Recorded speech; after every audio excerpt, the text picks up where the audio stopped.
Why are you crying? The episode's finished. Everything has to end. Otherwise, nothing would ever get started. What are you doing here? I don't know. Get out! Okay.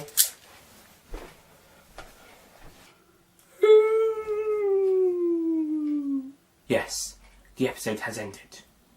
But now that means it's time for the review.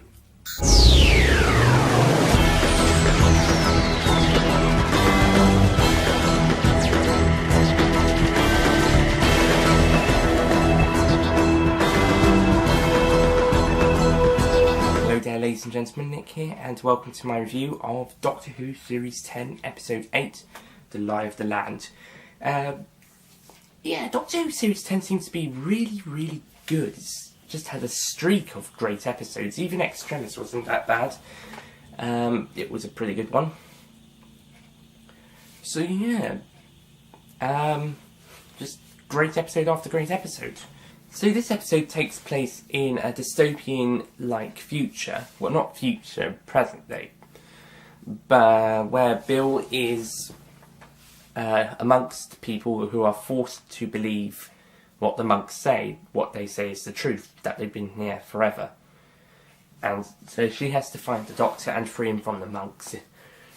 And then they have to see Missy to find out a way of how to defeat the monks, and eventually they have to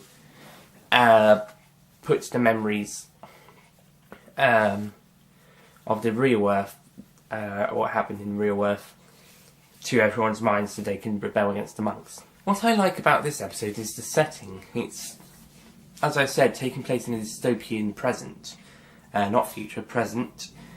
It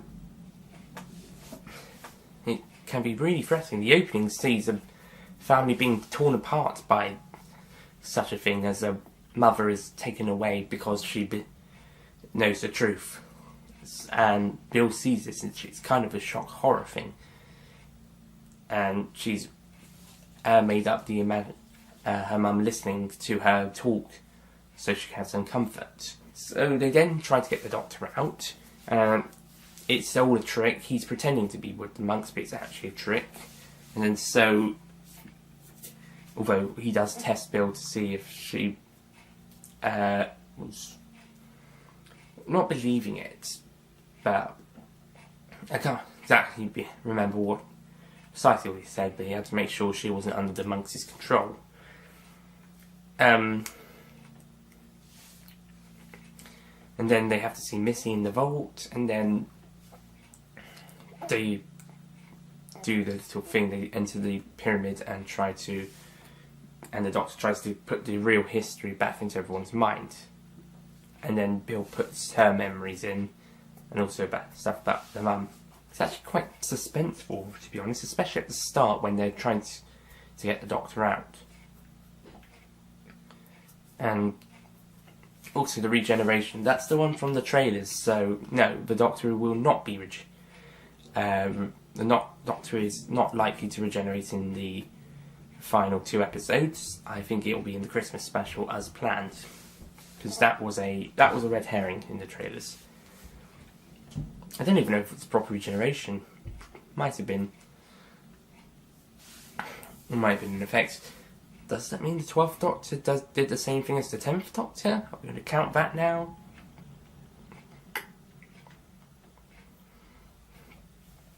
I don't know. But yeah, it's a pretty good episode. But pretty good.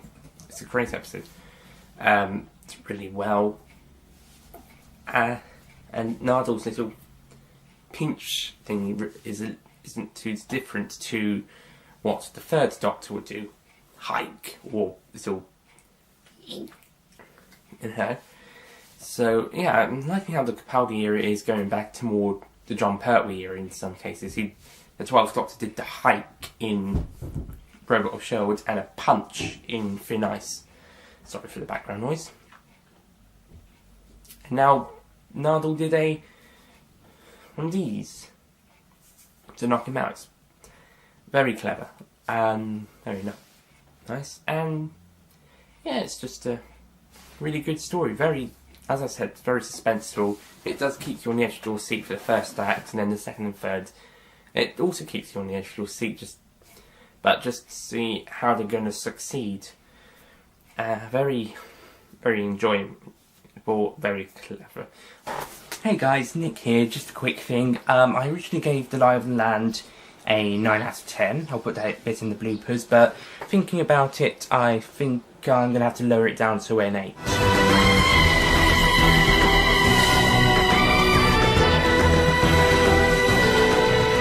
So, yeah, I now give Doctor Who The Lie of the Land an 8 out of 10.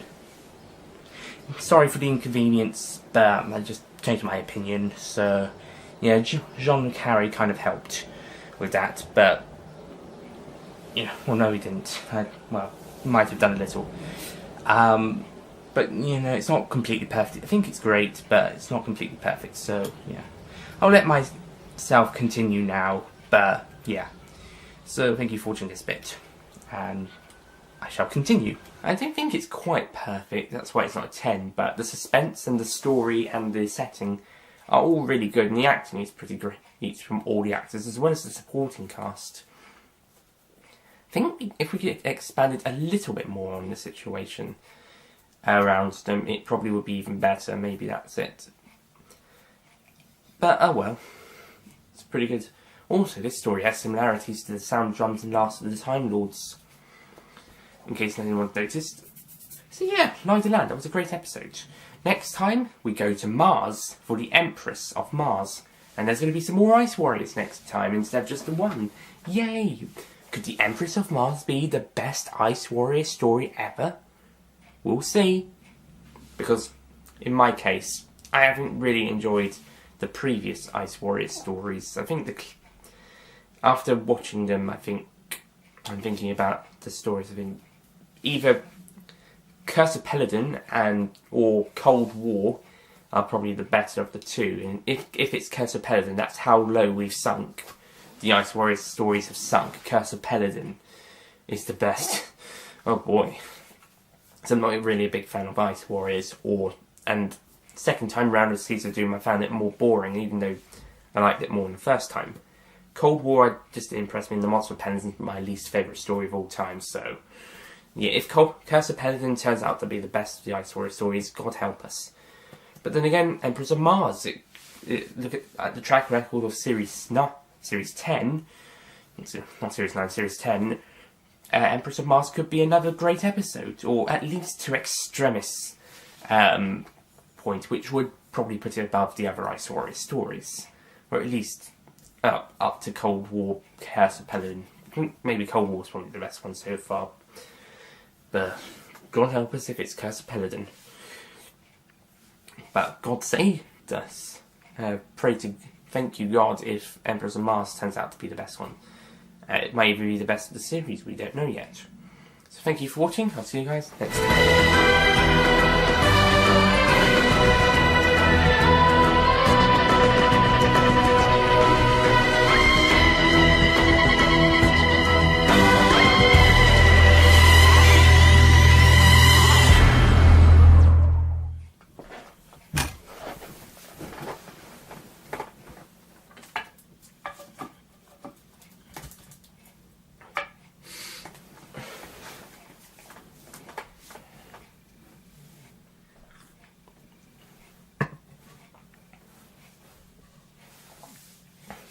Hello, Lee.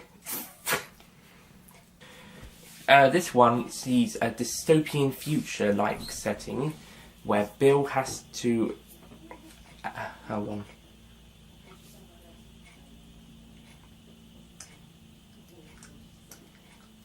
Sometimes it can be picked up by camera. You know what? Yeah.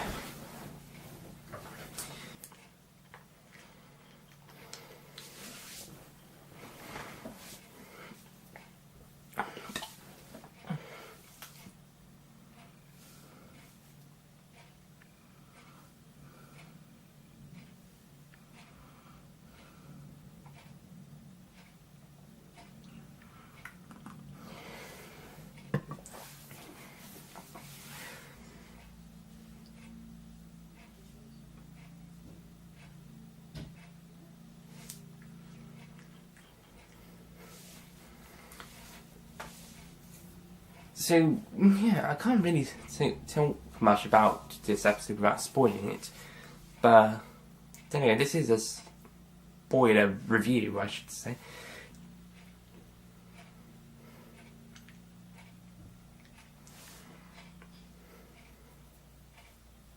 I'm going to give Live the Land a 9 out of 10.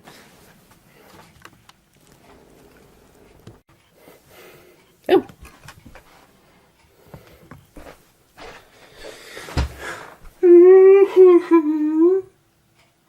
The episode's finished.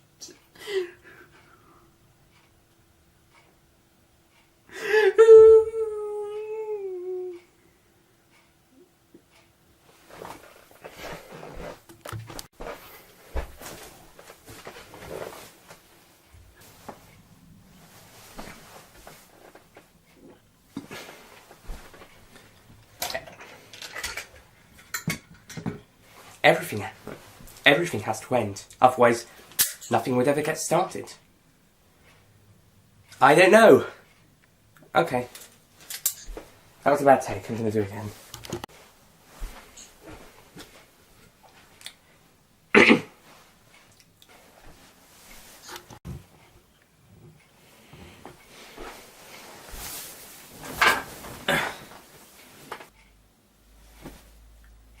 Well, at least that means...